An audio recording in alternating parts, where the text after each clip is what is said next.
Debate resuming debate. The Honourable Member for Couch and Malahat Langford. Thank you very much, Madam Speaker.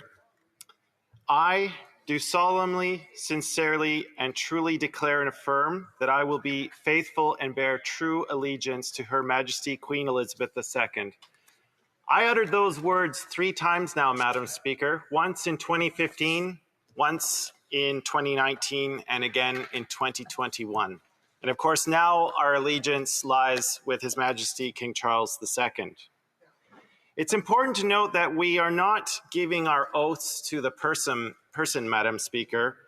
It's really actually to the embodiment of the Crown as an institution, which is, of course, a symbol of the Canadian state, a ship that continues to sail on despite the occasional changing of its captains.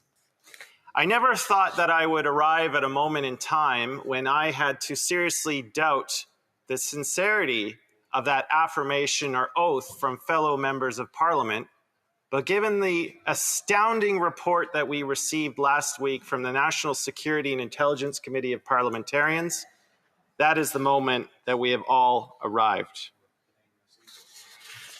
Madam Speaker, I do want to note that I am incredibly proud to be a member of a caucus which has consistently led the way on trying to get results on this file.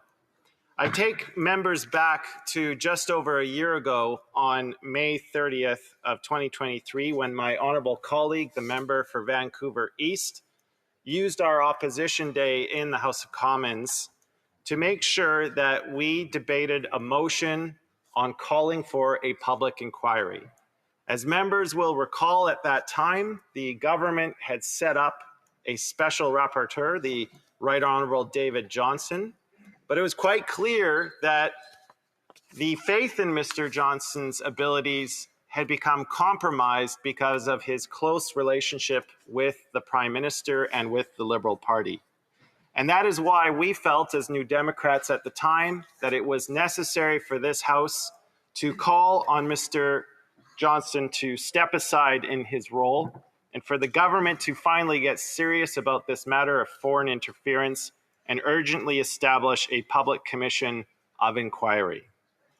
I'm pleased to report, Madam Speaker, that that motion, thanks to all of the opposition parties, that motion brought in by my party passed by a vote of 174 to 150, and unfortunately the Liberals were the ones who voted against it. And it did have results because Mr. Johnston resigned the following week. He understood at that moment in time that it was simply untenable for him to continue in his role while not enjoying the full confidence of the House of Commons. And we know, of course, that finally the Foreign Interference Commission was set up on September the 7th of 2023. I am a member of a caucus which has seen its leader, the NDP leader, the member for Burnaby South, who has been directly impacted by foreign interference. And we know that my colleague, the member for Vancouver East, has also suffered the same. In our small, close-knit NDP caucus, we know all too well how pernicious foreign interference is because we have seen it directly implicate and constrain and negatively affect 2 of our members. So it's personal for our caucus, Madam Speaker. This is very personal.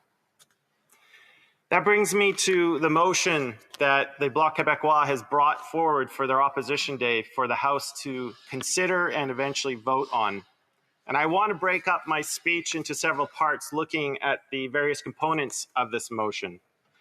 So let's take a look at the first part of the motion, Madam Speaker, that the House takes note of the special report on foreign interference in Canada's democratic processes and institutions of the National Security and Intelligence Committee of Parliamentarians. So let's take note of the report, Madam Speaker.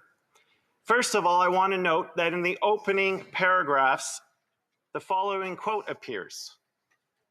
The committee noted the intelligence community's consistent assessment that threat actors continue to consider Canada a permissive environment, viewing interference activities as a low-risk high reward way to pursue strategic interests. And at the end of the report, Madam Speaker, there is a litany of scathing conclusions against this Liberal government, complaining that the delays in developing policy demonstrated a lack of urgency commensurate with the gravity of threat, that delays in actions undermine the government's operational responses to the threat, and that a slow response to a known threat was a serious failure and one from which Canada may feel the consequences for years to come. Let that sink in, for years to come. We are very much behind the 8 ball on this issue. The warnings have been there, and our country has been slow to act, and those are the findings of NCCOP. And furthermore, Madam Speaker, we know now too that this Liberal government is withholding more than 1,000 pages of documents from the committee, just as they have withheld documents from the public inquiry. That is hardly the actions of a government that is dedicated to transparency. And I would argue at this moment in time, what we need is transparency. We need to rebuild trust, and we need to have accountability. This is an issue that rises above any one political party. This comes to the foundations of our democratic system itself. And that is not full of hyperbole. That is the actual truth. There is a real deficit in trust in the Canadian public right now. And underpinning that, all of that, is trust that we have faith that our democracy is there, that it continues on through the turbulent times, that we can have faith that the people we elect to this place are doing their job honorably on behalf of their constituents and in the best interests of the country we call Canada. It is clear that we have arrived at a moment where we must forcefully push back against hostile foreign powers who seek to undermine our democracy. Let's go to the second part of the motion, Madam Speaker, that the House express concern that certain elected officials may be wittingly or unwittingly working in the interests of foreign powers. The NCCOP report landed with the force of a bomb last week. Its allegations that sitting members of Parliament are working on behalf of foreign interests is an incredibly serious issue which this House must be seized with. For example, paragraph 55 in the report talks about some elected officials wittingly assisting foreign state actors soon after their election. The paragraph was heavily redacted, but the description of the redacted elements make mention of MPs who work to influence their colleagues on India's behalf and proactively provided confidential information to Indian officials. Paragraph 56 talks about a foreign state, doesn't mention which one, but a foreign state supporting a Witting politician. Again, heavily redacted. Paragraph 57 talking about the People's Republic of China establishing a quid pro quo relationship with MPs where it would mobilize its network in Canada in the members' favor in return for positive engagement with the PRC. And on it goes, detailing clandestine networks influencing the political process, the use of proxies, covertly buying influence with candidates and elected officials, etc., etc. I do want to take a moment to ask a question that I think is on a lot of Canadians' minds, and certainly on my mind. And what is going on with the leader of the Conservative Party's ongoing refusal to get the clearance necessary for a top secret briefing on this matter? The NDP leader already has the clearance. He is going to be getting the briefing on who these compromised politicians are. I, for the life of me, cannot understand why there is ongoing refusal on behalf of the leader of the Conservative Party, because it seems to me that the only thing I can derive from that state of fact is that he seems that he would rather talk about things he doesn't know rather than know things that he can't talk about.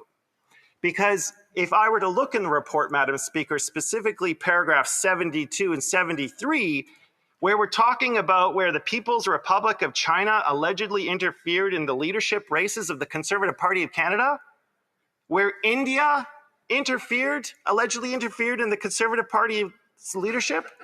I mean, that is a 5-alarm fire. That is something that all parties need to take seriously. And we know, of course, of the allegations that exist out there with the Liberal Party. It's already impacted one of their sitting MPs who's now sitting as an independent. So again, this is an issue that I think every single leader in this place needs to get up to speed on. And I'll tell you why, Madam Speaker, because last week, as a member of the Standing Committee on Public Safety and National Security, of course, we were doing a thorough review of Bill C-70, which I'll talk about later, but which is designed to deal with foreign interference. One of our witnesses was David Vigneault, who is the director of the Canadian Security and Intelligence Service. And I asked him about this, is it in the intelligence community's interests that key members of parliament, i.e. leaders of parties, get briefed on this information? And he said yes. It is in their interest to make sure as many key members of Parliament, of the whole Parliament of Canada, are briefed on this because, again, I understand there is a wide gulf between intelligence and evidence, but there are other mechanisms that party leaders can make use of within their own caucuses so that if a party leader learns the identity of a compromised MP, there are actions that leader can take within their caucus to make sure that the Canadian people don't have a compromised person on the ballot in the next election. That is one avenue that can be taken. And it is shameful, I think, that for so many times here, there is a choice, a deliberate choice to play partisan games rather than become informed. And in my opinion, Madam Speaker, that is simply not leadership. And, so there's a veil of ignorance on the Conservative side, but on the Liberal side, their continued reliance on judicial process and the RCMP investigating is also a cover because, again, there is that gulf between intelligence and evidence. The intelligence does not always meet the high standards that's necessary in a court of law. And often intelligence agencies are very loath to share that intelligence because it could compromise their sources which gathered the information in the first place. But again, to the CSIS director's point at committee, there are actions that party leaders can take, but they can only take them if they make the conscious choice to become properly informed, and we have yet to see that from the Conservative Party leader. The final part of the motion, Madam Speaker, from the Bloc Québécois is asking that the terms of reference for the Foreign Interference Commission, known as the Hogue Commission, be expanded to investigate Canada's federal democratic institutions, including members of the House of Commons elected in the 43rd and 44th Parliaments, as well as senators. Now, I have listened to some of the debate thus far, and some members believe that the existing terms of reference already cover this. But I would say that given the heightened attention and interest that is on this issue and the very real concern that Canadians have with it, if there is any way that we can ask the government to give more specificity and direction to what the terms of reference should be to the Commission, then I, for one, would be in favor of it. I do think it's reasonable to ask for that because, again, we need to make sure that the inquiry has full access to all of the classified material. We cannot have cabinet confidences blocking this inquiry's search for the truth. That is very much a fact, and I think most Canadians would very much agree with that. So, Madam Speaker, I think we're all very well aware of how serious this issue is and the attention that we need to pay to it from this point forward. But I guess the next question is, where do we go from here? Because again, I love reviewing Canadian statutes, and the statute, of course, that is most at play on these circumstances is the Security of Information Act. And anyone under that act who is permanently bound to secrecy commits an offense when they intentionally and without authority communicate or confirm special operational information. And in this case, that would be the names of these MPs.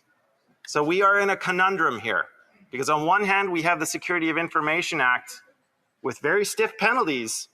I mean, if you commit an offense under the SOIA, as it's known, the Security of Information Act, you could be found guilty of an indictable offense and liable to imprisonment for a term not more than 14 years. That is a serious punishment for breaching these conditions in the Act. And again, members of NSICOP, they are members of Parliament, but if you look at the Act that creates that committee under Section 12, no member of that committee can claim immunity based on parliamentary privilege. They have waived their parliamentary privilege to be a part of that committee, and as a result, they are also bound with secrecy. They cannot utter the names because they would be found liable to imprisonment as well. But then I must return to the rights of the House of Commons itself, because I think we're setting up a battle here between the right of the House versus existing statutes. And we all know that two of the most powerful mechanisms that the House of Commons has is the regulation of its own internal affairs and the power to discipline. Those are the dominant rights and powers among a few others that the House of Commons has. And I would submit to you, Madam Speaker, that breaking the oath of allegiance or the affirmation that we all made to have the privilege of sitting in this place is probably the most serious offense that I can think of. And it is something that I think the House would be well versed to seize itself with and to find the appropriate punishment.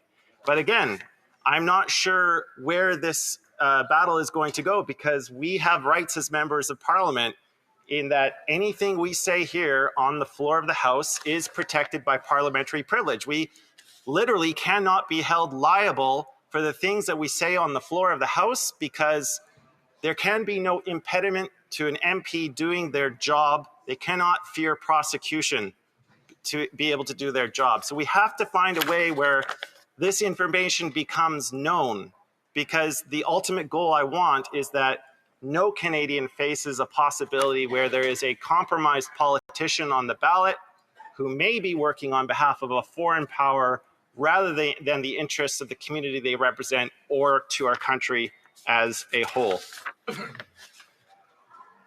I do want to take a little bit of time. How much time do I have, Madam Speaker? Thank you very much. So just in the last 2 minutes, I do want to mention that, you know, in terms of where we go from here, Bill C-70 is going to go through clause by clause this afternoon. I'm going to be there reviewing every single one of those clauses, and it's going to be reported back to the House hopefully by Wednesday.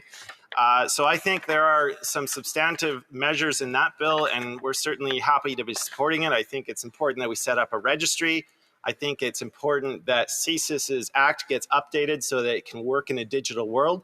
And I also think it's important that the Security of Information Act gets important updates so that for clandestine interference, we have appropriate punishments for people who are engaging in those kinds of activities. But let me say this, Madam Speaker, I'll conclude here. With every action, there is an equal and opposite reaction. And I think that foreign governments need to hear this message. Your meddling in our internal affairs is now clearly on our radar, and we are going to act. This is an item that the country is seized with, that this Parliament is seized with, and we are now prepared to take the measures to make sure we root this problem out and get the perpetrators the justice that they so clearly deserve. The allegations that MPs knowingly received help from a foreign government are deeply disturbing. No one with those interests in mind should be sitting in this House of Commons. They should not be welcome in the Parliament of Canada. And Canadians ultimately do deserve to know who these MPs are, who they are in undermining our democracy, and the government must find a way forward with this. All parliamentarians have an obligation to do everything they can to address foreign interference. And with that, Madam Speaker, I will conclude by saying that we will support this motion. We will always be on the side of supporting efforts to get to the bottom of this issue and treating it with the seriousness that it deserves. Thank you very much.